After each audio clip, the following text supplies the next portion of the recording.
Nikukaribishe tena wasaa mwingine huu hapa mzuri kabisa katika kuweza kujifunza maneno ya Baba yetu wa mbinguni. Leo tena tukiwa katika redio hizi, tunamshukuru Mungu kwa kuweza kutufanikisha haswa katika kuendelea kujifunza.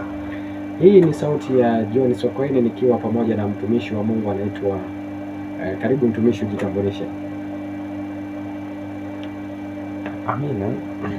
Nashukuru sana mtumishi kwa kunipatia nafasi hii ambayo Bwana ameruhusu tuweze kujifunza hapa redioni siku ya leo. Pia wapendwa ndugu zangu wasikilizaji mnao tusikiliza katika hii redio ya Ilas FM 102.1, na wakaribisheni sana. Mimi mtumishi shambani mwa Bwana Yusufu Mwakaje nitakuwepo siku ya leo hapa nikiwa pamoja na mtumishi John Sokoine. Karibuni sana wapendwa. Okay, huyo ni mtumishi Yusufu sasa akiwa ameweza kujitambulisha vizuri kabisa.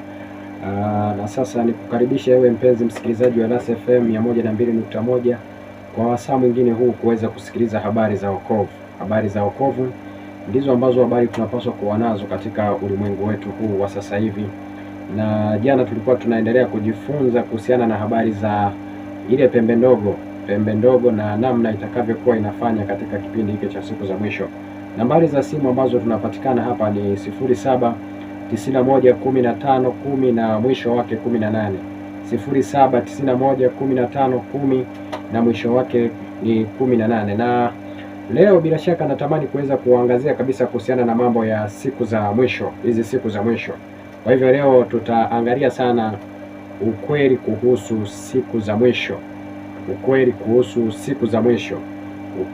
siku za mwisho.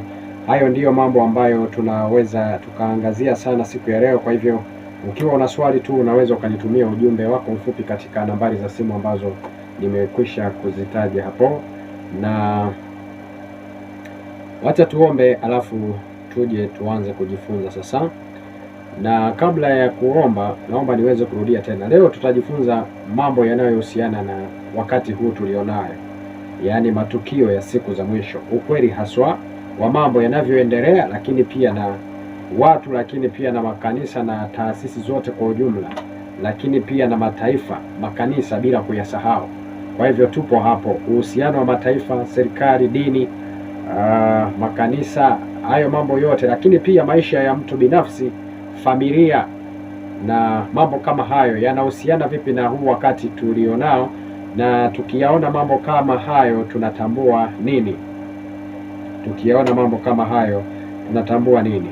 Wacha tuombe alafu tuendelee. Baba yetu wa mbinguni, tunakushukuru kwa kuweza kutuwezesha wasaa huu tena tumeweza kutanika hapa kwa ajili ya kuweza kuzungumza maneno yako matakatifu.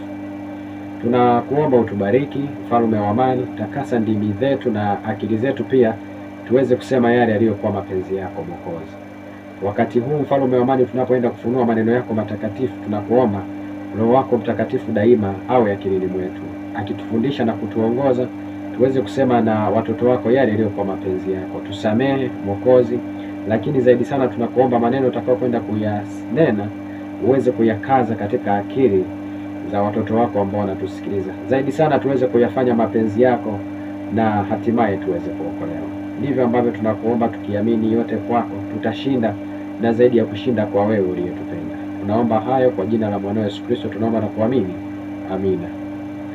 Amina mpenzi msikilizaji, amina sana. Sasa katika kipindi hiki cha siku za mwisho tumeaswa mambo mengi sana kuhusiana na habari za siku za mwisho. Tumeambiwa mambo mengi sana kuhusiana na habari za siku za mwisho. Tumeambiwa mambo mengi sana. Lakini pia hata manabii nao waliandika sana kuhusiana na mambo hayo. Hebu naomba tuweze kufungua kitabu kile cha Petro wa kwanza. Tumia nambari za simu 0791 1510 na mwisho wake 18. 0791 1510 na mwisho wake ni 18. 07911510 na mwisho wake 18. Kitabu ambacho tunaanza kusoma ni kitabu kinaitwa Petro wa kwanza sura ya kwanza na ule mstari wa 10. Twende hapo mwalimu. Kitabu ni cha Petro wa kwanza. Petro wa kwanza. Kitabu ni cha waraka wa kwanza wa Petro. Naam. Fungu la kwanza na ule mstari wa 10. Imeandikwa hivi. Naam.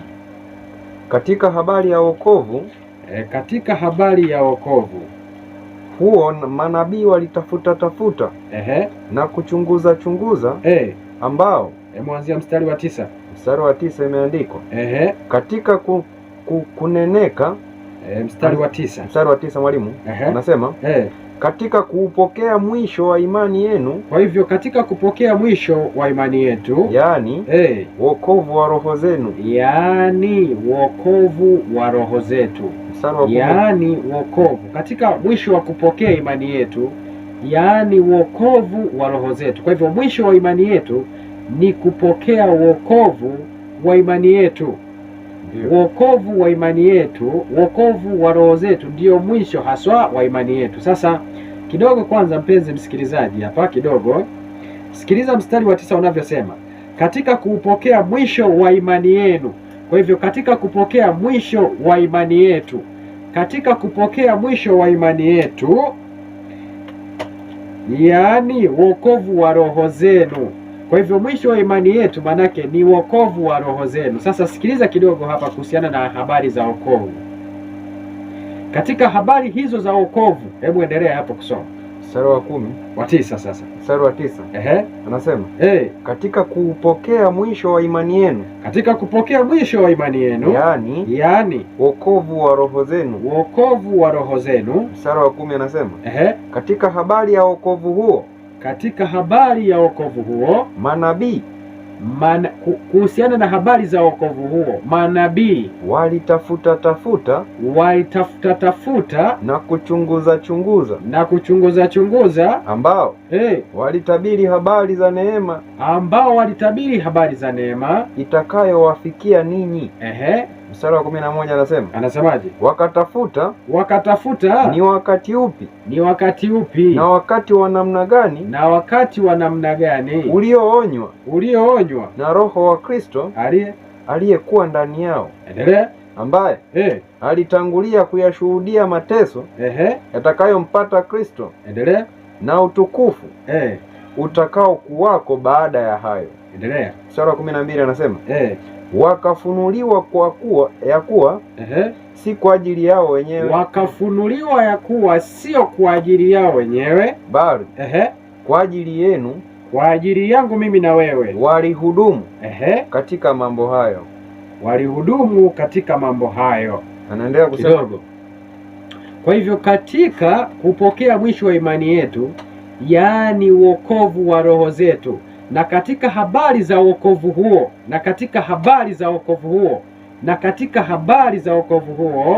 manabii walitafuta na kuchunguza. Sasa kama manabii walitafuta na wakachunguza, mimi na wewe tunalala. Mimi na wewe tunasubiri mchungaji aje atusomee au kiongozi fulani wa kanisa. Lakini katika kupokea mwisho huo wa imani ambao ni wokovu wa roho zetu, manabii walitafuta na kuchunguza. Manabii walitafuta na kuchunguza. Kwa hivyo kuhusiana na habari za wokovu, manabii walitafuta na kuchunguza. Tunaanza kidogo. Kwa mfano mwalimu wangu, unamjua nabii mmoja anaitwa Daudi?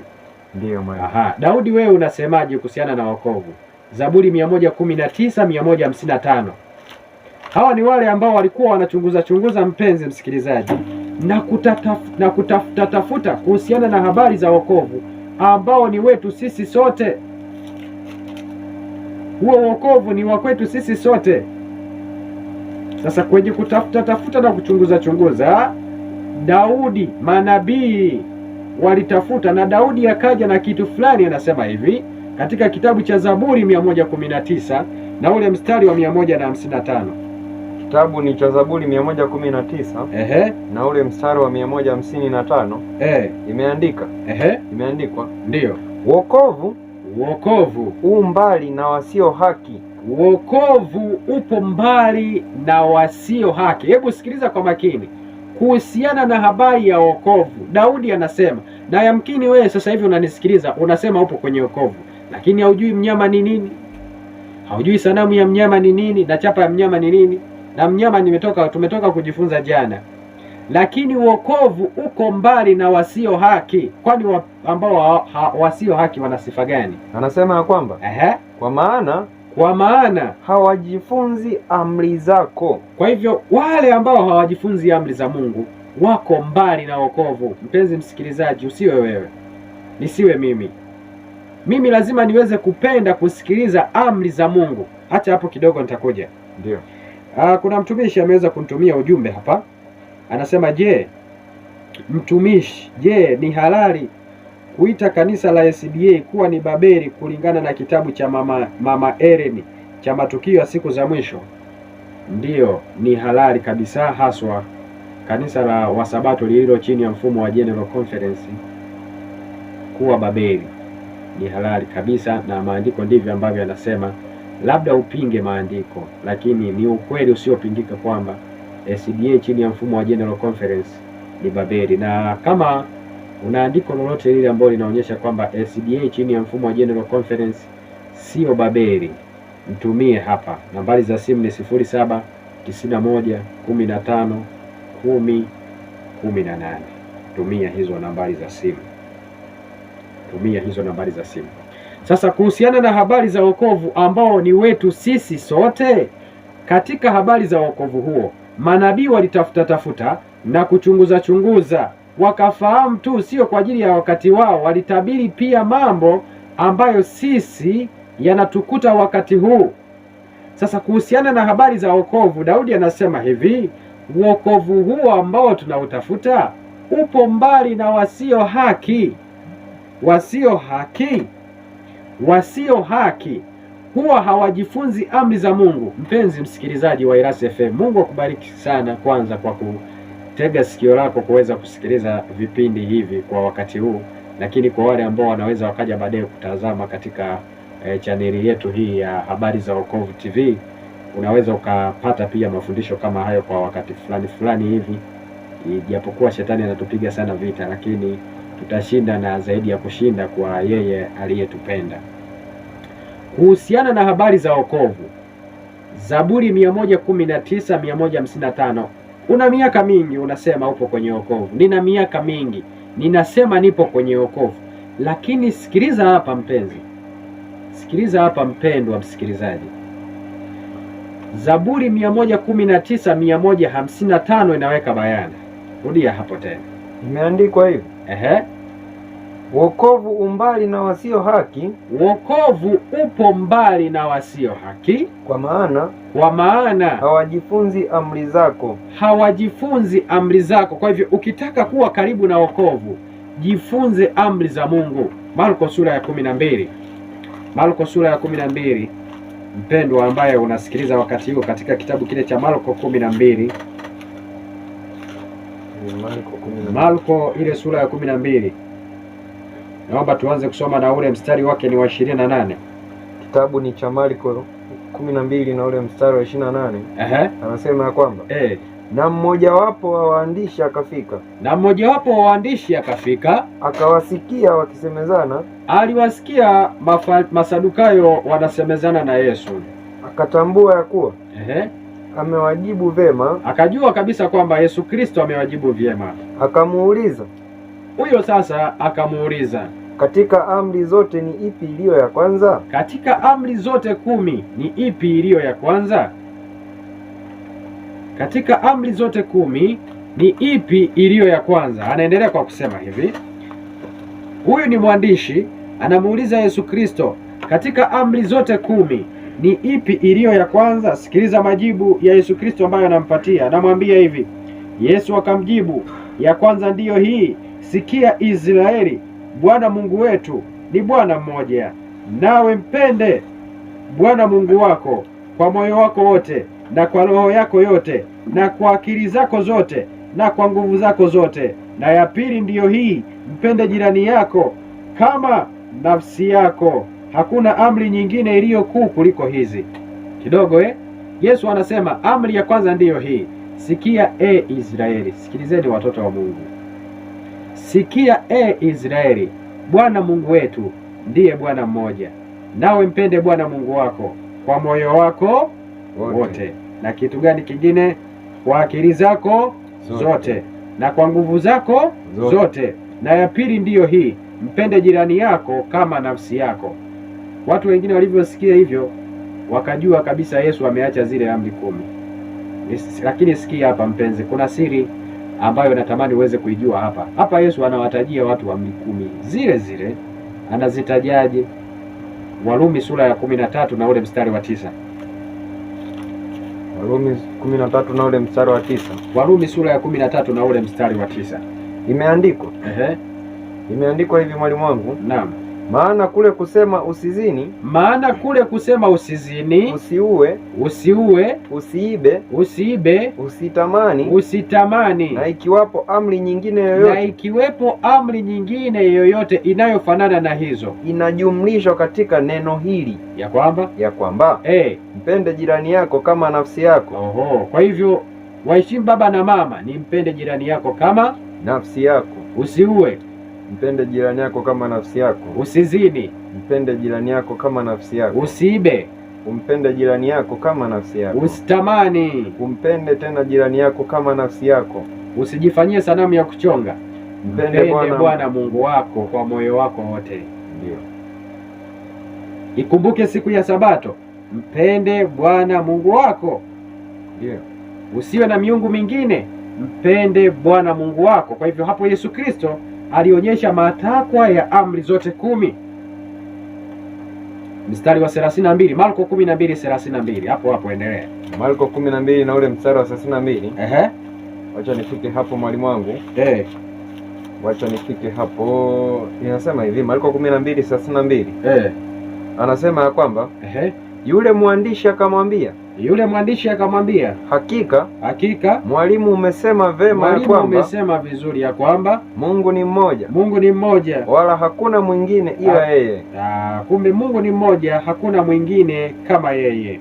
33 anasema na kumpenda yeye kwa moyo wote, na kumpenda Mungu kwa moyo wote, na kwa ufahamu wote, na kwa nguvu zote, na kumpenda jirani kama nafsi yako, wafaa kuliko sadaka nzima za kuteketezwa na dhabihu zote pia. Endelea. Mstari wa 34 anasema na Yesu alipoona kwamba amejibu kwa busara. Huyo kutoa hilo jibu ni umejibu kwa busara. Alimwambia wewe hu mbali na ufalme wa Mungu. Wewe haupo mbali na ufalme, haupo mbali na wokovu. Ukizingatia amri za Mungu, mpenzi ambaye unanisikiliza hapa wakati huu, haupo mbali na wokovu. Ukijifunza amri za Mungu, haupo mbali na wokovu. Huyu anasema tuko pamoja mtumishi. Huyu ni Sadoki. Huyu ananiambia nabii anaposema SDA sio Babeli anamaanisha nini? Anamaanisha SDA ambayo haipo kwenye mfumo wa General Conference. Kasome Matukio ya Siku za Mwisho sura ya 4, inasema kanisa la Mungu, watu wanaozishika amri za Mungu na imani ya Yesu. Sasa mfumo wa SDA ulio katika mfumo wa General Conference umeshaachaga amri ya Mungu ya kwanza ambayo inasema usiwe na miungu mingine, na wao walishaarika Mungu mwenye nafsi tatu. Kwa hivyo hiyo ya kwanza tu yenyewe wameshakwisha kuivunja, na mambo mengine mengi yameshakwishaga kuingia humo kanisani. Mambo mengine mengi yameshakwishaga kuingia humo kanisani. Kwa mfano, sasa hivi unakuta wanaita sabato ya watoto wa kike, sabato ya wageni, sabato ya Amo na Dorcas, sabato ni ya Bwana Mungu wako. Inakuwaje leo sabato ya Amo na Dorcas? Inakuwaje sabato ya wageni? Na kati ni sisi huwa tunakwenda kuwahubiria watu wengine kwamba ikumbuke siku ya sabato uitakase, siku 6 ufanye kazi, utende mambo yako yote, lakini siku ya 7 ni ya Amo na Dorcas, ni sabato ya Bwana Mungu wako. Lakini siku ya saba ni sabato ya wageni, ni sabato ya Bwana Mungu wako. Hiyo umetoa wapi? Tumetoa wapi wapendwa ndugu zangu wa sabato? Inakuwaje wewe unakuwa na sabato ya wageni, sabato ya Amo na Dorcas? Unaitolea wapi? Hiyo na usione kama vile jambo dogo. Ukisema jambo dogo, na ndio wengine wanasemaga jambo dogo, Adamu kula tunda tu. Na ingekuwa kubwa ungesema kubwa, ingekuwa kubwa ungesema kubwa vile vile.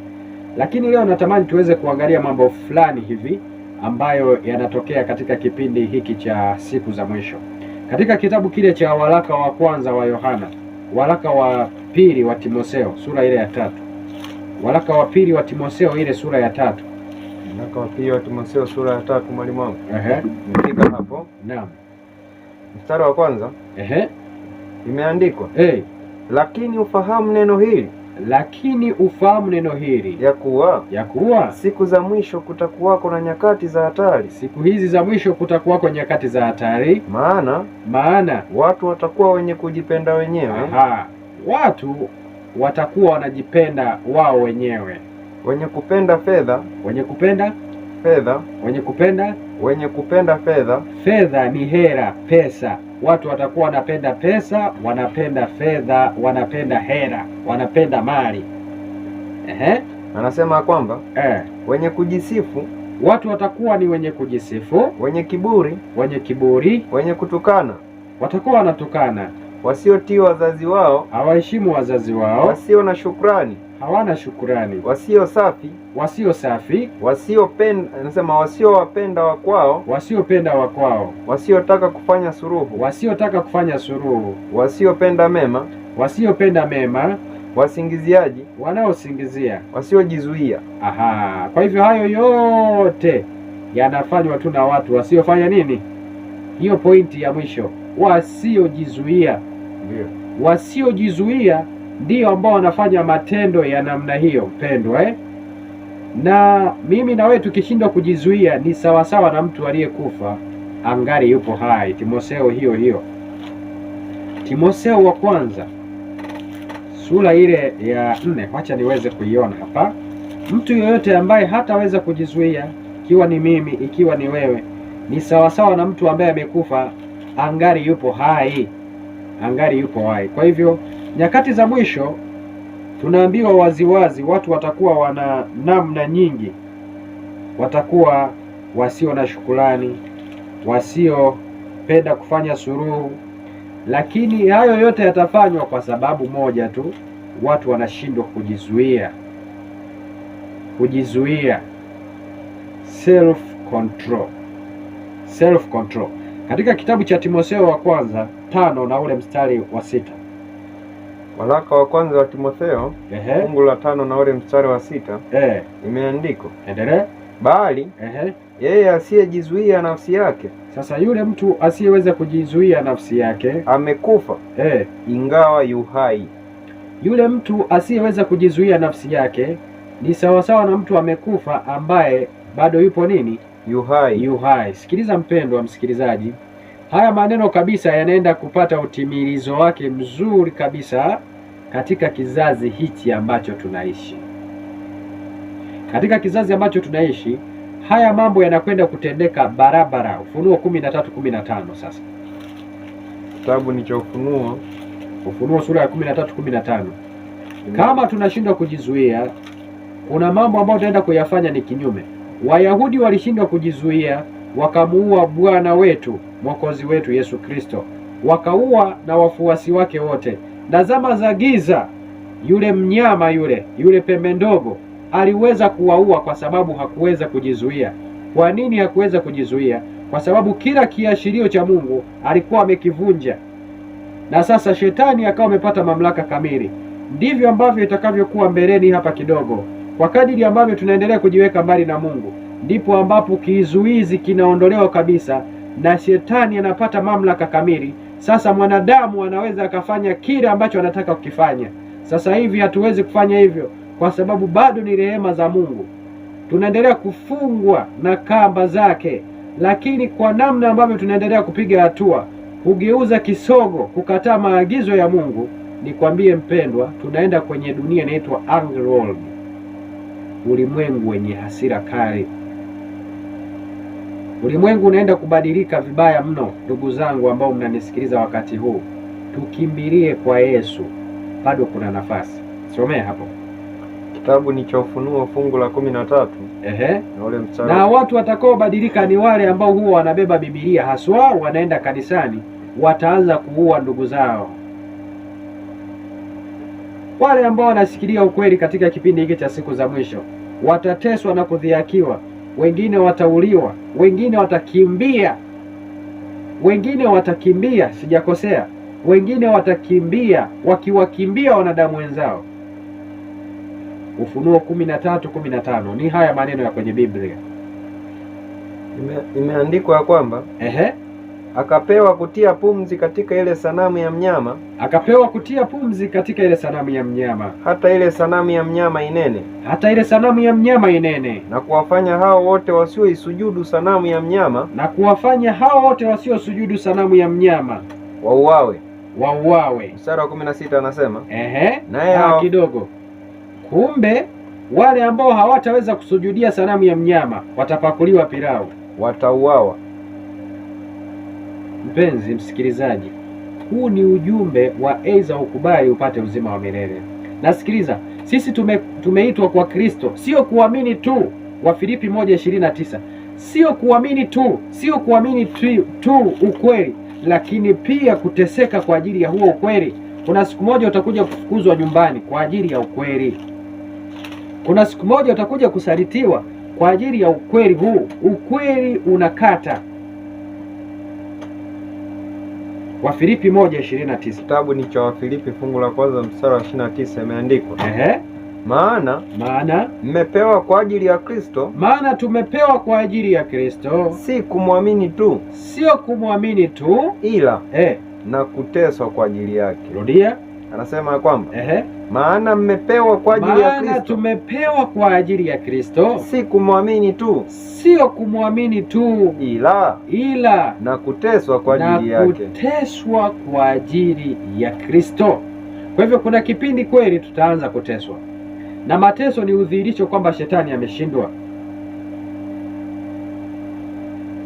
Nisikilize mpendwa msikilizaji ambaye unasikiliza, tumekuwa tunajifunza habari za pembe ndogo. Hebu kidogo, pembe ndogo ilifanyaga nini? Danieli 7:25. Unajua Ukristo uliopo leo asilimia kubwa ni Ukristo bandia, lakini kiukweli watu watakaposimamia ukweli penyewe kabisa, watatamani Yesu arudi kesho, sio kwa mateso watakayoyapata.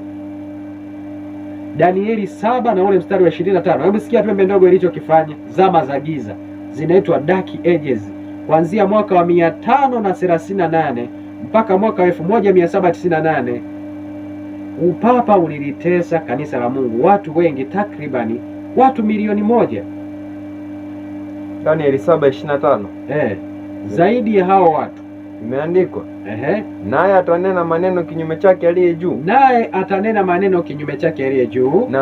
naye atawadhoofisha watakatifu wake aliye juu, Kwa hivyo watakatifu wake waliteswa. Endelea. Anasema kwamba naye ataazimu kubadili majira na sheria, nao watatiwa mikononi mwake, kwa wakati na nyakati 2, miaka 2 na nusu wakati. Kwa hivyo 1 jumlisha 2 ni 3 na nusu. Kwa hivyo ni miaka 3 na nusu. Kiunabii mwaka mmoja wakati, nyakati 2 na nusu wakati, miaka 3 na nini na nusu. Sasa mwaka mmoja una siku ngapi? 360 wa kwenye Biblia. Miaka 3 na nusu ina siku 1260. Kwa hivyo miaka 1260 ilikuwa ni miaka ambayo watu wa Mungu walikuwa wanateswa. Na sio hapo tu, naomba twende kwenye kitabu cha Ufunuo 13. Kitabu ni cha Ufunuo fungu la 13. Na penyewe ni hiyo. Ukikuta miaka Ukikuta miaka 1260 au siku 1260 au kuta miezi 42 au wakati nyakati 2.5 wakati ni miaka 1260 kipindi upapa unaibuka, na upapa uliibuka miaka ya 538 na ukaenda kupata jeraha la mauti mwaka 1798. Ni kipindi kile kile, lakini hapo kipindi kidogo upapa unaenda kupona jeraha la mauti. Hapo kidogo anakwenda kupona jeraha la mauti na kuwatangazia watu wa dunia hii kitu fulani hivi tutakiona mbele hapo, na hapo ndipo tena mateso yatakapoanza, na tupo ukingoni. Ufunuo sura ya 13. Ufunuo sura ya 13 na ule mstari wa kwanza. Hebu soma hapo. Kitabu ni cha Ufunuo 13 na ule mstari wa kwanza. Imeandikwa, kisha nikaona mnyama anasema, kisha nikaona mnyama akitoka katika bahari, mwenye pembe 10 na vichwa 7, na juu ya pembe zake ana vilemba 10, na juu ya vichwa vyake majina ya makufuru. Mstari wa pili anasema, na yule mnyama niliyemuona. Mstari wa tatu anasema, anasema kwamba nikaona kimoja cha vichwa vyake, kana kwamba kimetiwa jeraha la mauti. Upapa ulipata jeraha la mauti mwaka wa 1798 ambapo Jenerali Bethia wa Ufaransa walimuua papa mmoja anaitwa Papa Pius. Papa Pius ndio upapa ukapata jeraha la mauti mwaka 1798, na hivi vithibitisho vipo. Mimi nasema hata wakubwa wa huko wanajua. Nenda ukasome French Revolution, mapinduzi ya Ufaransa, utaelewa nini ambacho nakisema hapa. Mwaka 1798 upapa ulipata jeraha la mauti, lakini point kidogo hapo. Endelea kidogo. Anasema kwamba na pigo lake la mauti likapona. Sasa tunaelekea kwenye kupona kwa pigo la mauti la upapa, tunaelekea, na lilishaanza, ila bado halijamalizika kupona. Lilianza sio limesha kamilika. Lilianza kupona mwaka wa 1929 ambapo Benito Mussolini alianza kuirejeshea nguvu, alianza kuponyesha mwaka 1929 upapa ukaanza kupona, lakini tunaelekea kwenye utimilizo wake wa kupona, mateso yaanze. Endelea. Anasema kwamba dunia yote ikamstaajabia mnyama yule. Sasa akishapona dunia yote itamstaajabia. Kwa nini? Mstari wa 8. Mstari wa 8 anasema, na watu wote wakao juu ya nchi, wanadamu wote wanaokaa juu ya nchi watamsujudu. Watafanyaje? Watamsujudu. Rudia tena. Na wanadamu wote wakao juu ya nchi watamsujudu. Mpendwa msikilizaji, mimi naomba isiwe mimi, sijui wewe, usije ukamsujudia huyo mnyama. Wanadamu wote wanaokaa juu ya nchi watamsujudu, wanadamu wote isipokuwa. Endelea. Anasema kwamba kila ambaye jina lake halikuandikwa katika kitabu cha uzima cha mwanakondoo. Halikuandikwa katika kitabu cha uzima cha mwanakondoo aliyechinjwa tangu kuwekwa misingi ya dunia. Endelea. Anasema anasema kwamba mtu akiwa na sikio na asikie. Kwa hivyo kutokumsujudia mnyama ni kuandikisha jina langu, na sio kuandikisha jina langu liendelee kusalia hapo, maana jina langu lipo kwenye kitabu cha uzima, na daima kitabu cha uzima kinachukua majina ya wote ambao wameingia katika kazi ya Mungu, wameingia kwenye vita na shetani, wamevaa silaha zote za Mungu. Ni watu ambao wanasema, ulimwengu sasa basi nipatie Kristo, nipatie msalaba wa Kristo, ulimwengu basi, maonesho basi, kamari tena basi, viwanja, glosa basi, pombe basi tena na mimi. Lakini mimi ninachotazama kitu kimoja tu, mwokozi wa roho yangu, Yesu Kristo. Watu wa Mungu waliteswa, watu wa Mungu waliteswa. Timotheo wa kwanza 4:12 Kitabu ni cha Timotheo wa kwanza 4:12. Imeandikwa ya kwamba Timotheo wa kwanza 4:12 anasema mtu awe yote asiudharau ujana wake. Naomba twende Timotheo wa pili 4:12 hapo nadhani. Sawa mwalimu, nimefika hapo. Fika hapo. Anasema lakini Tikiko na alimpeleka Efeso. Sawa. Anasema 13 lile joho nililoliacha kwa Karpo na wote waishio katika maisha ya Kristo ile ni watauziwa. Timotheo wa pili 3:12. Hiyo ndiyo ambayo nataka. Naam. Sawa. Imeandikwa hivi. Hiyo soma. Anasema naam. Na wote wapendao kuishi maisha ya utauwa, na wote ambao wanataka kuishi maisha ya utakatifu katika Kristo Yesu wataudhiwa. Kwa nini leo hatuudhiwi? Kwa sababu tuko mbali na Kristo. Ukiona upati gasi yoyote ile, shida yoyote ile kwenye imani ulionayo, moja kwa moja endelea kusoma, anza tena. Anasema naam. Na wote wapendao kuishi maisha ya utauwa, na wote ambao wanaishi maisha ya utauwa au ya utakatifu katika Kristo Yesu, katika Yesu Kristo wataudhiwa. Wale wote ambao wataishi maisha ya utauwa watauziwa maisha ya utakatifu. Kwani utakatifu upoje? Waebrania 14:12. Waebrania 12:14. Waebrania 12:14. Acha nifike hapo mwalimu. Waebrania 12:14. Haya ni maisha ya utakatifu ambayo mimi natamani ni yaishi, mpendwa ambaye unasikiliza. Waebrania 12:14 imeandikwa tafuteni kwa bidii. Tafuteni mkiwa mmelala. Tafuteni kwa bidii. Inatosha mkisikiliza redioni. Tafuteni kwa bidii. Mchungaji anatosha. Tafuteni kwa bidii kuwa na amani na watu wote na huo utakatifu. Kumbe utakatifu unatafutwa. Mpendwa, mimi nasema kwa sababu kuzungumza ni rahisi sana, na wewe unasikiliza, na kusikiliza ni rahisi sana, lakini imani ambayo mimi nasema na wewe ambaye unasikiliza lazima tuweze kuiweka kwenye vitendo. Haya maneno ambayo nayasema mimi yote yananihusu mimi wa kwanza, lakini pia na wewe lazima uweze kujihesabu wewe wa kwanza pia. Kwa hivyo mimi na wewe sote kwa pamoja tunaambiwa tuweze kutafuta utakatifu kwa bidii. Kwa nini?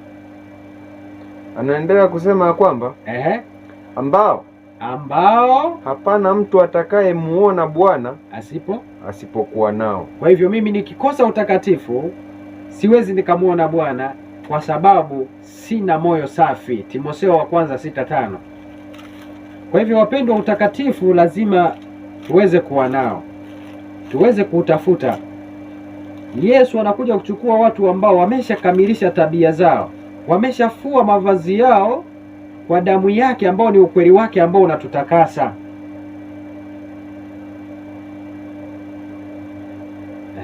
Kitabu cha Timotheo wa kwanza sura ya 6 na ule mstari wa 5. Mstari wa 5 anasema na majadiliano ya watu walioharibika akili zao. Yaani sasa hivi ndugu zangu, hatuna muda wa kupoteza. Mambo ya kukaa vibarazani kwa ajili tena ya kuanza kusikiliza hadithi, sijui vigano, visasiri, hivyo vyote hatuna muda tena wa kupoteza.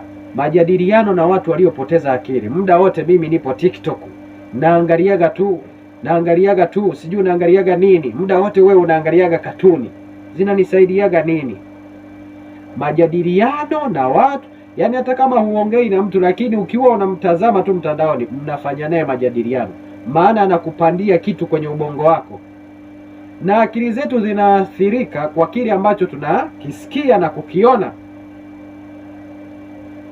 Vile ambavyo tunavisikiliza na kuvitazama mara kwa mara, akili yetu inaathirika kwenye hivyo vitu. Kwa hivyo tuangalie vitu positive, tuangalie vitu chanya, akili zetu ziwe pana chanya. Lakini tukiangalia vitu hasi, tutashuka chini na chini zaidi, hata tutashindwa kung'amua lipi jambo jema, lipi jambo baya. Ndio kwa maana ulimwengu wetu ambao tumefikia sasa hivi, wema unaitwa ndio ubaya na ubaya ndio wema. Kapita mdada kavaa suruali kubwa, watu wanamuona ujanja, lakini kumbe ndio uovu wenyewe huo. Endelea. Imeandikwa kwamba walioikosa kweli huku wakidhani ya kuwa, kuna watu huwa wanadhania ya kuwa utaua ni njia ya kupata faida. Kuna watu wanadhanishia au tunadhaniaga kwamba mimi kuwa mtakatifu ni njia ya kupata faida. Muangalie Yesu, si alikuwa mtakatifu? Ndiyo. Ni wapi walimpandisha kwenye ndege? Ni wapi? Kwa hivyo kuna watu wanadhania kwamba, na kuna mahali mimi nilifika, mtu anasema Yesu, sasa naomba unitakase. Mchungaji anasema haya, Yesu nitakase, Yesu nitakase. Hivyo hapana, ndugu zangu wapendwa, ni kujikana, ni kujichukia. Mimi mwenyewe binafsi, mimi mwenyewe nakwambia hapa, nimepewa neema ya kuweza kuhubiri hapa mimi na ndugu yangu Yusufu, lakini kwa kweli sisi wenyewe tunapaswa kujichukia namna tulivyo, kwa sababu mfano wetu unapaswa kuwa na Kristo. Na siku ukiwa unajipima na Kristo, utaona wewe ni mwenye dhambi. Hakuna mtu mwingine kama wewe duniani. Inakuwaje leo makanisani watu wanafutana ushirika? Eti huyu tunamfuta ushirika, wakati huyu ambaye anamfuta mwenzake ushirika ilibidi tuwe tumemfuta miaka iliyopita. Ni vipi Yesu Kristo alipoletewa kahaba pale, alifanyaje mwokozi wetu? Na sisi tunabeba Biblia, tunasema tunamfuata Yesu. Yesu alipoletewa kahaba akauliza, mwalimu, kwa Musa tumeandikiwa tupige watu kwa mawe, watu wa namna hii. Sasa wewe unasemaje? Vipi wewe leo mchungaji ungeletewa kesi hiyo, si ungefuta mtu ushirika? Yesu alimfuta ushirika.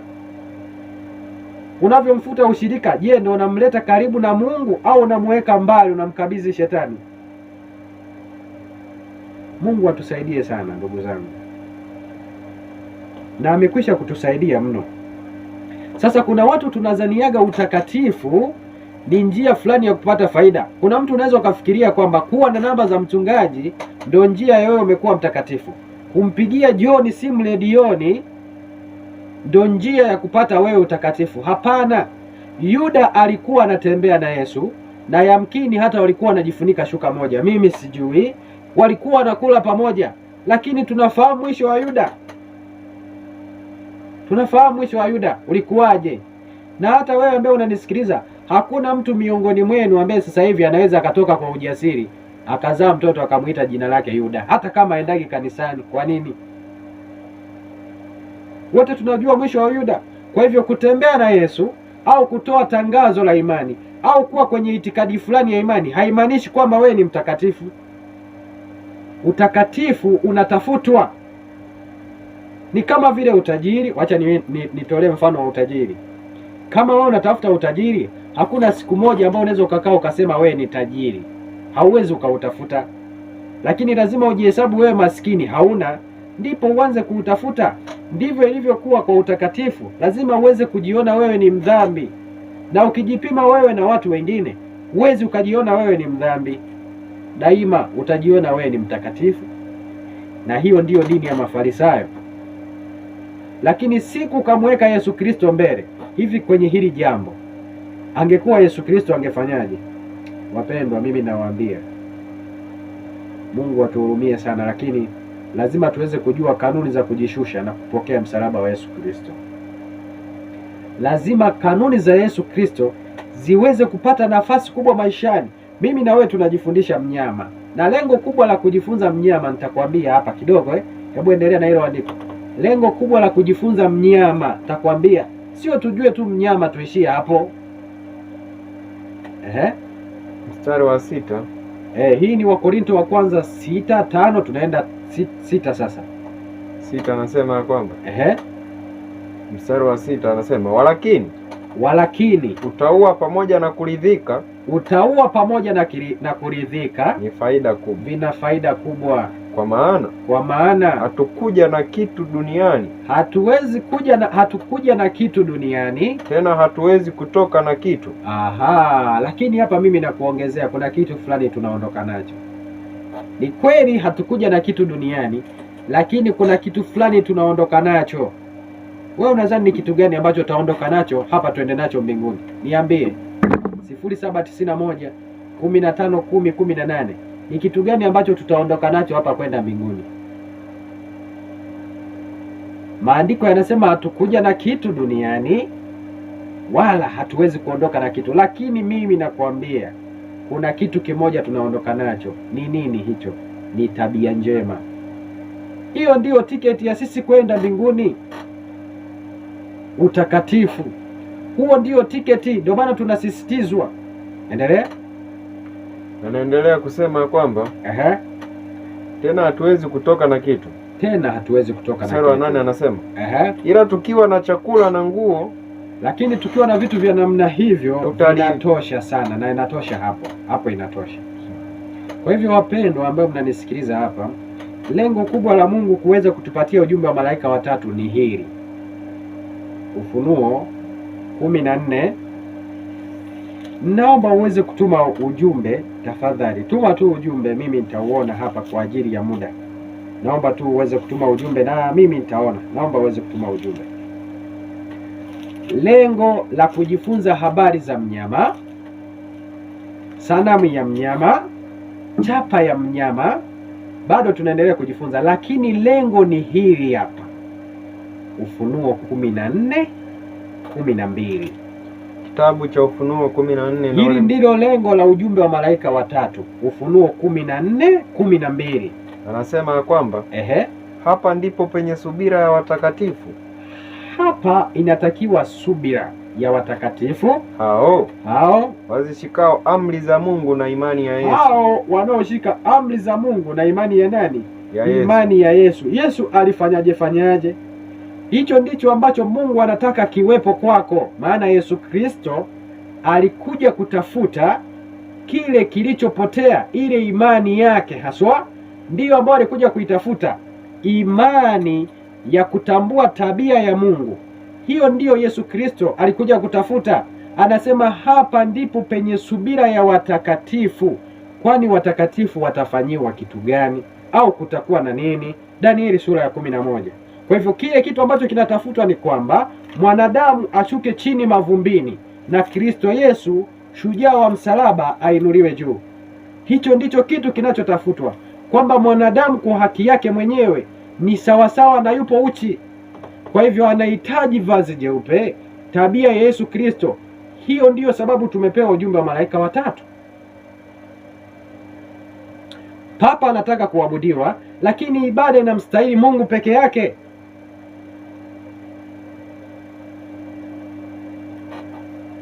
Hapa ndipo penye subira ya watakatifu. Kwani watakatifu watafanyiwa nini? Najua mpendwa, labda tuwe tunasoma Biblia kama hadithi, lakini kuanzia mwanzo hadi Ufunuo daima imedhihirika roho ya shetani na roho ya Mungu. Roho ya shetani ikiwaua watoto wa Mungu na Yesu Kristo akiwa anawaokoa. Nimesoma, anauliza umesoma Wakorinto ngapi? Nimesoma ni Timotheo wa kwanza 6:5 na kuendelea. Waraka wa kwanza wa Timotheo 6:5 na kuendelea. Daima roho ya shetani imekuwa ikidhihirika mno. Angalia Kaini na Haberi. Roho ya shetani inadhihirika mapema, na katika kipindi hiki lazima idhihirike. Mahali popote panapodhihirishwa ukweli, lazima upanga tu utaonekana. Danieli sura ya 11. Mpendwa, watu wote wa Mungu daima wamepitia mateso, hata wanafunzi wa Yesu Kristo. Kwa nini wanafunzi wa Yesu Kristo leo hawapitii shida? Ni kwa sababu wameungana na mwovu au wameungana na Kristo kidogo. Ndiyo kwa sababu leo hivyo vitu havionekani. Lakini tunahimizwa sasa tuanze kurudi kwenye uwanja wa mitume. Uwanja wa mitume, Danieli sura ya 11 kidogo mpendwa. Danieli sura ile ya 11. Danieli sura ya 11. Hivi ni vitu ambavyo walipitia hawa watu wa Mungu. Danieli 11. Danieli 11 na ule mstari wa 32. Danieli 11. Na ule mstari wa 32. Anasemaje? Anasema hivi. Na wao wafanyao maovu juu ya hilo agano. 33. Na hao walio wenye hekima. Na walio wenye hekima katika watu. katika watu watafundisha wengi, watawafundisha wengi. hata hivyo wataanguka. Kwa nini? Kwa upanga, na kwa moto, na kwa kufungwa, na kwa kutekwa nyara siku nyingi. Kwa hivyo wataanguka kwa upanga, waliuliwa kweli. Hata Mtume Paulo anakiri hiyo, Waebrania 11:36. Walianguka kwa upanga. Wewe unadhani sisi tuna undugu na shetani? Hiyo hakuna. Shetani kwanza nikwambie, anachukia hata huu kweli tunavyoutangaza hapa. Ni nguvu za Mungu zimeendelea kusimikwa. Ni wewe tu na mimi tu tuweze kujua ukweli. Waebrania 11:36. Naam. Anasema kwamba wengine walijaribiwa kwa dhihaka. Kuna wengine walijaribiwa kwa dhihaka, wakina Hasi na Jero, na mapigo. Wengine walijaribiwa kwa dhihaka, wakina Martin Luther, wakina John Huss, wakina Wycliffe. Hao wote walijaribiwa kwa dhihaka na mapigo. Naam. Kwa mafungo na kwa kutiwa gerezani. Walipigwa kwa mawe, walikatwa kwa misumeno, walijaribiwa, waliuawa kwa upanga, waliuliwa kwa upanga, walizunguka zunguka, wakivaa ngozi za kondoo na nenda ukaangalie, kuna watu wanaitwa Waldensia mpaka nasema kidogo mwalimu. Ndio. Hao ambao walivaa ngozi za kondoo walikuwa wanazunguka, na mimi sijui kama mnasikilizaga kweli taarifa ya habari, lakini miaka ya nyuma kuna papa mmoja aliomba msamaha kabisa kwa kanisa la Roma lilichokuwa limekifanya.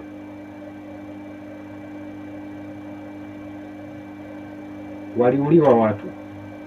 Endelea. Anasema ya kwamba walizunguka zunguka katika nyika. Hapana mwalimu, acha nirudi kidogo hapa. Anasema hii ni Biblia. Kwa hiyo Biblia haiwezi kaongelea kitu ambacho hakipo, kilifanyika. Ndio. Walizunguka zunguka wakivaa ngozi za kondoo na za mbuzi. Walikuwa wahitaji wakiteswa, wakitendewa mabaya, watu ambao ulimwengu haukustahili kuwa nao, walikuwa wakizunguka zunguka katika nyika na milima, na katika mapango na katika mashimo ya nchi. Anasema na watu hao wote wakisha kushuhudiwa, tutaenda kukutana nao mbinguni siku moja. Imebaki kazi kwetu sasa. Imebakia kazi kwetu kidogo. Ufunuo sura ya 10 naomba usome Ufunuo sura ya 6. Imebaki kazi yetu kidogo sisi hapa. Ufunuo 6:10. Ufunuo 6:10. Anasema kitabu cha Ufunuo 6 na ule mstari wa 10 anasema wakalia kwa sauti kuu wakisema. Hawa watu walikuwaga wanalia kipindi hicho, wanasema Mola mtakatifu mwenye kweli, hata lini kuto kuhukumu. Anasema kuto kuhukumu. Endelea. Wala kuipatia haki damu yetu. Endelea. Kwa hao wakao juu ya nchi. Waliuliwa sana. Walikuwa wanataka haki ifanye nini? Itendeke. 11 anasema nao wakapewa kila mmoja nguo ndefu. Hawa walistahili kabisa haki ya Yesu Kristo, walistahili kabisa, na kwenye ufufuo wa kwanza hawa watu watakuwepo. Wakapewa kila mmoja nguo ndefu. Walipewa kila mmoja nguo ndefu za rangi gani? Nyeupe. Za rangi gani? Nyeupe. Anasema wakaambiwa wastarehe bado muda mchache, hata itakapotimia watulie muda mchache. Hata mimi na wewe kuna kitu fulani hivi. Kitu gani? Soma. Itakapotimia hesabu ya wajoli, itakapotimia hesabu ya watumishi au watendakazi au wajoli wao na ndugu zao watakao uwawa vile kama wao, watakao pakuliwa pilau, watakao uwawa vile. Mimi nitasemaje ndugu yangu? Daima ndugu zangu, mimi niwaambie peke yetu hatuwezi, huo ni ukweli, lakini ya mbeleni ndiyo hayo yanayokuja. Sasa hima tuanze kumrudia Yesu Kristo maadamu mapema, kwa sababu Danieli 12:1, Danieli 12:1, kitabu cha Danieli 12. Ni kweli inaonekana mambo shwari, lakini mimi nikwambie, nguvu za uovu zinaunganisha nguvu zake zote kwa pamoja kwa ajili ya watu wa Mungu. Kuna mtu mmoja anasema hivi, samahani mtumishi, kuhubiri kunatakiwa kuisema siku ama kuhubiri watu waache dhambi, maana msabato mmoja anaishi anaihubiri sabato pasipo kukemea. Mtu yote ambaye anahubiri sabato siku ya saba Jumamosi anakemea dhambi. Kusema ikumbuke siku ya sabato Jumamosi ni kukemea dhambi. Ukivunja sabato umetenda dhambi, umetenda dhambi kabisa. Kwa hivyo mtu ambaye anakuambia ikumbuke siku ya sabato anawahubiria watu waache dhambi kabisa, wala hajakosea, kama ambavyo mimi na Yusufu tunafanya hapa na kama ambavyo tumeendelea kufanya. Anasema hivi, mtumishi, nisaidie kitabu cha Mama Ellen kinachosema makanisa madogo madogo hayahitajiki siku za mwisho. Hakuna kitabu cha Ellen kinachosema makanisa madogo madogo hayahitajiki. Ellen White hawezi akasema hivyo, kwa sababu Biblia inasema walipo wawili au watatu wamekusanyika kwa jina langu nami nipo. Yesu Kristo anaanza kulifahamu kuanzia hilo kanisa. Mbona wewe unataka kumuingizia Ellen White mafundisho ya uongo? Na kati Ellen White yeye mwenyewe amesema kwenye kitabu kinaitwa Upward Look, anasema hivi, walipo wawili au watatu wamekusanyika kwa jina lake, hilo ndilo pia kanisa lake. Wewe unasemaje havihitajiki? Upward Look, ukurasa wa 135. Upward Look, andika hiyo, ukurasa wa 135. Upward Look, ukurasa wa 135. Kwa hivyo ukisema Ellen White ameandika hivyo, ni wewe utakuwa unatudanganya. Ellen White hakusema makanisa madogo madogo hayahitajiki, hakusema hivyo. Na mbona kanisa la Yesu lilikuwa lina wanafunzi 12 na Yesu mmoja? Wewe uone kama unamwekea Ellen White maneno ya uongo, haya yatakuwa. Soma hapo Danieli 12 mstari wa kwanza. Imeandikwa, wakati huo Mikaeli atasimama. Kwa hivyo kuna wakati unakuja Mikaeli atasimama, jemedari mkuu, asimamaye upande wa wana wa watu wako, na kutakuwa na wakati wa taabu. Umesikia? Na kutakuwa na wakati wa furaha, na kutakuwa na wakati wa taabu, na kutakuwa na wakati wa taabu. Anasema mfano wake haukuwapo tangu, mfano wake haukuwahi tangu lilipoanza kuumbwa taifa. Haijawahi kutokea huo mfano. Wakati wa taabu, mfano wake haujawahi kuwepo tangu ilivyoanza kuwepo dunia, haijawahi kuwepo. Ndio ambao wakati tunauendea, mpendwa ambaye unasikiliza, ndio ambayo wakati tunauendea. Luka 18:8. Na Yesu Kristo aliuliza swali la msingi hapa. Luka 18:8. Luka 18 na ule mstari wa 8. Imeandikwa, na waambia atawapatia haki upesi, walakini atakapokuja mwana wa Adamu, je, ataiona imani duniani? Hilo ni swali ndugu yangu.